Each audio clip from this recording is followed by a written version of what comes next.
Hi hello welcome to my corner. ఇది వచ్చేసి long frock అండి, విత్ అమ్రుల్లా స్లీవ్తో స్టిచ్ చేయడం జరిగిందనమాట. ఈ అమ్రుల్లా స్లీవ్స్ వచ్చేసి నేను కార్నర్ వచ్చేసి ఫుల్ పీకో చేశానండి. ఇలా ఫుల్ పీకో చేసేసరికి మొత్తం కర్లీగా, మొత్తం వంపులుగా హ్యాండ్స్ అనేసి బ్యూటిఫుల్గా ఉన్నాయి. సో ఈ స్లీవ్స్ ఉన్నాయి కదండి, ఈ స్లీవ్స్కి లోపల వచ్చేసి నేను హాఫ్ స్లీవ్స్ కూడా స్టిచ్ చేయడం జరిగిందనమాట. ఒకసారి అయితే అయినా ఫుల్ లెంత్ చూడండి, మళ్ళీ హాఫ్ స్లీవ్స్ అనేసి నేను చూపిస్తాను మీకు. సో ఫుల్ లెంత్ అంబ్రుల్లా ఫ్రాక్ అండి ఇది వచ్చేసి. మొత్తం ఫుల్ కింద అంబ్రుల్లా షేప్ ప్లస్ హ్యాండ్స్ కూడాను మొత్తం అంబ్రుల్లా షేప్ తోటి స్టిచ్ చేయడం జరిగిందనమాట. ఈ అంబ్రుల్లా స్లీవ్స్కి నేను లోపల హాఫ్ స్లీవ్స్ని కూడా అటాచ్మెంట్ చేయడం జరిగింది. ఈ హాఫ్ స్లీవ్స్ వచ్చేసి నేను శాంటూన్ లైనింగ్ క్లాత్ తోటి స్టిచ్ చేయడం జరిగిందండి. నేను ఈ లాంగ్ ఫ్రాక్ వచ్చేసి ఇది ఇక్కడ చూడండి, ఇది వచ్చేసి ప్రింట్ అనమాట మొత్తము. ఇది వచ్చేసి క్లాత్ ఆర్గంజా క్లాత్ అనమాట. ఈ ఆర్గంజా క్లాత్కి ఫుల్ అంతా ప్రింట్ వచ్చింది. నేనైతే నెక్ వచ్చేసి బోట్ నెక్ పెట్టానండి. ఈ నెక్ వచ్చేసి మొత్తం బోట్ నెక్. నేను వచ్చేసి దీనికి లైనింగ్ క్లాత్ వచ్చేసి santoon lining cloth plus cotton lining cloth తోటి ఈ డ్రెస్ని స్టిచ్ చేయడం జరిగిందనమాట. ఇప్పుడు నేను చూపిస్తాను చూడండి. అది వచ్చేసి లోపల వచ్చేసి అది కాటన్ లైనింగ్ క్లాత్ అనమాట. ఇది వచ్చేసి బ్యాక్ పార్ట్ అండి, డ్రెస్కి బ్యాక్ పార్ట్ అనమాట. బ్యాక్ పార్ట్ ఒకసారి చూడండి. ఈ బ్యాక్ పార్ట్ చూడండి, నేను వచ్చేసి నెక్ ఉన్నది కదండి, బ్యాక్ వచ్చేసి వాటర్ డ్రాప్ లాగా నెక్ పెట్టాను అనమాట. నెక్ పెట్టేసి కింద వచ్చేసి నేను హుక్స్ కూడా పెట్టానండి. ఇక్కడ చూడండి, ఇక్కడ వచ్చేసి హుక్స్ అనమాట. ఇక్కడ హుక్స్ కూడా స్టిచ్ చేయడం జరిగింది. పైన వచ్చేసి ఒక చిన్న బటన్ పెట్టేసి ఒక లూప్ ఇచ్చేసి టైట్ చేయడం జరిగిందనమాట ఈ వాటర్ డ్రాప్ నెక్ని. అలాగే కింద నడుము వచ్చేసి టైట్ చేసుకోవడం కోసం అనేసి నేను డోరీస్ని అటాచ్మెంట్ చేయడం జరిగింది.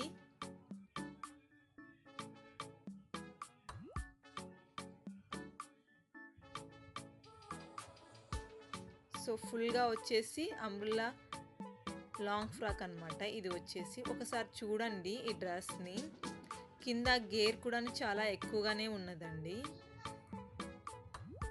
సో ఒకసారి లైనింగ్ క్లాత్ చూడండి. శాంటూన్ లైనింగ్ క్లాత్ అంటే ఇలా షైనింగ్గా ఉంటుందన్నమాట. నేను ఒకసారి మీకు చూపిస్తాను శాంటూన్ లైనింగ్ క్లాత్ ఎలా ఉండేది అనేసి. ఇది వచ్చేసి శాంటూన్ లైనింగ్ క్లాత్ అండి. ఈ ఆర్గంజా క్లాత్ వచ్చేసి ఫుల్ షైనింగ్గా ఉందన్నమాట. సో ఇలా ఫుల్ షైనింగ్గా ఉన్న క్లాత్కి వచ్చేసి ఇలా శాంటూన్ లైనింగ్ క్లాత్ వేసుకుంటే షైనింగ్గా ఉంటుందన్నమాట. అందుకనేసి నేను ఆ క్లాత్ని యూజ్ చేసుకోవడం జరిగింది. చూడండి, నేను వన్ సైడ్ లాగుతున్నాను, గేర్ కూడాను ఫుల్గా ఉంది ఈ లాంగ్ ఫ్రాక్ అనమాట.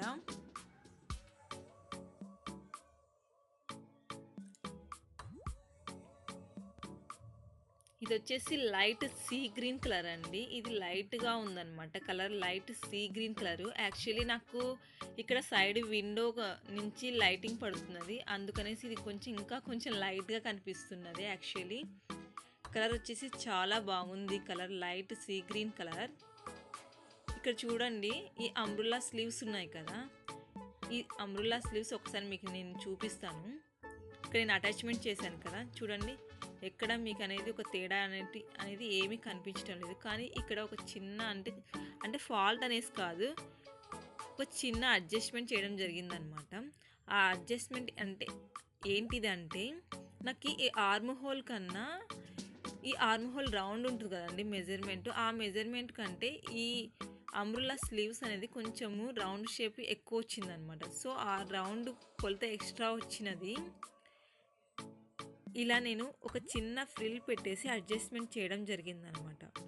సో ఇది ఎందుకు చూపిస్తున్నా అంటే, ఎప్పుడన్నా మనం స్లీవ్ కటింగ్ చేసేటప్పుడు కొన్నిసార్లు తక్కువ వస్తే మనం కొంచెం మళ్ళీ కట్ చేసుకొనేసి అడ్జస్ట్ చేసుకోవచ్చు. కానీ ఇలా ఎక్కువ వస్తే అడ్జస్ట్మెంట్ అనేది ఎలా చేసుకోవాలి అన్న దానికోసం అనేసి నేను ఇక్కడ చూపిస్తున్నాను అనమాట. సో నాకు కొంచెం ఎక్కువ వచ్చిందనమాట, ఇలా ఎప్పుడు రాలేదు. యాక్చువల్లీ ఇదే ఫస్ట్ టైం వచ్చింది. సో నాకు ఫస్ట్ ఏం చేయాల్సినది అనేది అర్థం కాలేదు. కానీ నేను మళ్ళీ ఐడియా చేసుకునేసి ఇలా చిన్న ఫ్రిల్ పెట్టేసి దీన్ని అడ్జస్ట్మెంట్ చేయడం జరిగిందనమాట. సో ఇది ఇక్కడ ఆర్మ్ హోల్కి కింద పెట్టుకుంటే ఇది అనేది ఏమి మనకి అడ్జస్ట్మెంట్ చేసినట్లు ఏమీ కనిపించదు. నార్మల్ హ్యాండ్ ఎలా ఉంటుందో అంబ్రెల్లా స్లీవ్స్ అటాచ్మెంట్ చేస్తే ఎలా ఉంటుందో అలాగే ఉంటుంది, కానీ ఇక్కడ మీకు అడ్జస్ట్మెంట్ చేసినట్లు ఏమీ కనిపించదు అనమాట. సో మీకు ఎప్పుడన్నా ఇలా అడ్జస్ట్మెంట్ చేసుకోవడం తెలియడం కోసం అనేసి నేను ఇలా చూపిస్తున్నాను. చూడండి, ఎక్కడే కానీ ఏ ఫాల్ట్ లేకుండా ఇది కనిపిస్తుంది అనమాట. సో ఇలా చిన్న చిన్న అడ్జస్ట్మెంట్ కోసం మనం కంగారు పడకుండా ఇలా అడ్జస్ట్మెంట్ చేసుకోవచ్చు.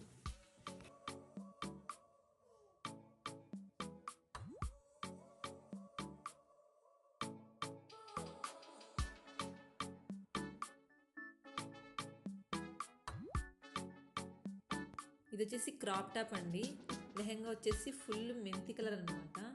దీనిపైన ఎంబ్రాయిడరీ ఫ్లవర్స్ వచ్చాయండి. ఫ్లవర్స్ వచ్చేసి ఎర్రమట్టి కలర్ అనమాట. దీనికి ఆపోజిట్గా టాప్ వచ్చేసి ఎర్రమట్టి కలర్ తీసుకోవడం జరిగింది. ఈ టాప్ పైన మొత్తం అంతా ఎంబ్రాయిడరీ డిజైన్ వచ్చిందండి. సో నేను స్లీవ్స్ వచ్చేసి అంబ్రెల్లా స్లీవ్స్ పెట్టడం జరిగింది. నెక్ వచ్చేసి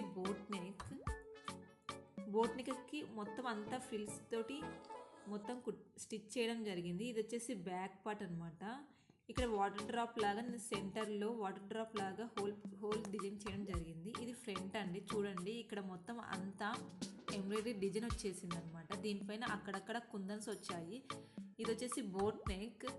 ఇది హ్యాండ్స్ వచ్చేసి అంబ్రెల్లా స్లీవ్స్ అనమాట. ఈ అంబ్రెల్లా స్లీవ్స్ చూడండి, నేను కార్నర్ వచ్చేసి పీకో చేయలేదు, ఎందుకంటే ఇక్కడ ఎంబ్రాయిడరీ ఫ్లవర్స్ మనం పీకో చేసేటప్పుడు అడ్డు వస్తున్నాయి అనమాట. సో అలా అడ్డు వచ్చినప్పుడు పీకో అనేది కరెక్ట్గా రాదనమాట. సో అందుకనేసి నేను దీన్ని ఫోల్డ్ చేసేసి స్టిచ్ చేయడం జరిగిందనమాట. చూడండి, ఇక్కడ ఎంబ్రాయిడరీ డిజైన్ ఉంది చూడండి. సో ఇక్కడ పీకో అన్నది సరిగా రాదు, అందుకనేసి నేను ఫోల్డ్ చేసేసి స్టిచ్ చేయడం జరిగింది. ఇది వచ్చేసి లైనింగ్ క్లాత్ అండి. ఇది వచ్చేసి సాటిన్ లైనింగ్ క్లాత్. ఈ లైనింగ్ క్లాత్ మాత్రం నేను ఫోల్డ్ చేసి స్టిచ్ చేయలేదు, అంతా మొత్తం పీకో చేశాను అనమాట. మొత్తం అంతా కర్లీగా వచ్చింది, ఇదంతా మొత్తం షేప్ అనమాట. ఇది వచ్చేసి లెహంగా క్లాత్ అనమాట. Lehenga cloth means net cloth అనమాట. చూడండి, ఈ లెహంగా పైన చూడండి ఎర్రమట్టి కలర్ తోటి రోజ్ ఫ్లవర్స్ వచ్చాయి.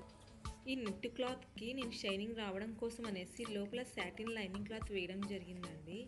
అలాగే సాటిన్ లైనింగ్ క్లాత్ లోపల ఇంకొకటి కాటన్ లైనింగ్ క్లాత్ కూడా వేయడం జరిగింది. ఒకసారి చూపిస్తాను చూడండి. ఇది వచ్చేసి కాటన్ లైనింగ్ క్లాత్ అనమాట. కాటన్ లైనింగ్ క్లాత్ పైన సాటిన్ లైనింగ్ క్లాత్, సాటిన్ పైన వచ్చేసి ఈ నెట్ లెహంగా క్లాత్ ఉందన్నమాట.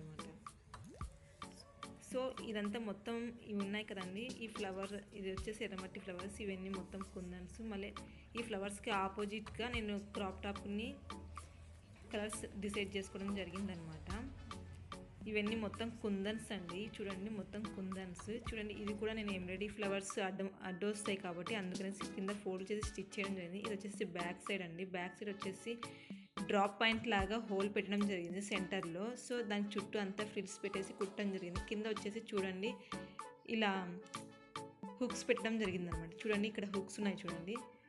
అంతేకాకుండా నేను క్రాప్ టాప్ని కొంచెం సైజు పెంచుకోవడానికి కోసం కూడా కొంచెం లోపల ఫోల్డింగ్ అనేది ఎక్కువ పెట్టి స్టిచ్ చేశాను. ఇక్కడ చూడండి, డ్రాప్ పాయింట్ పైన కూడాను ఇక్కడ 3 హుక్స్ పెట్టేసి స్టిచ్ చేయడం జరిగిందండి.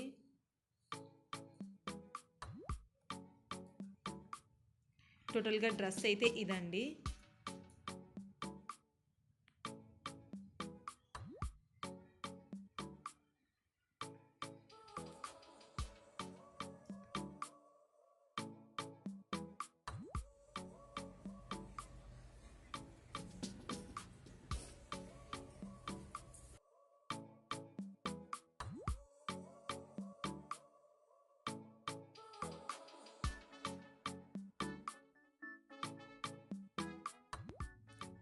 నా వీడియో మీకు నచ్చినట్లయితే లైక్ చేయండి, షేర్ చేయండి, అలాగే నా ఛానల్ని సబ్స్క్రైబ్ చేసుకోండి. మరిన్ని కొత్త నోటిఫికేషన్ల కోసం పక్కనే ఉన్న బెల్ ఐకాన్ని ప్రెస్ చేయండి. Thank you so much for watching video. Have a nice day. By.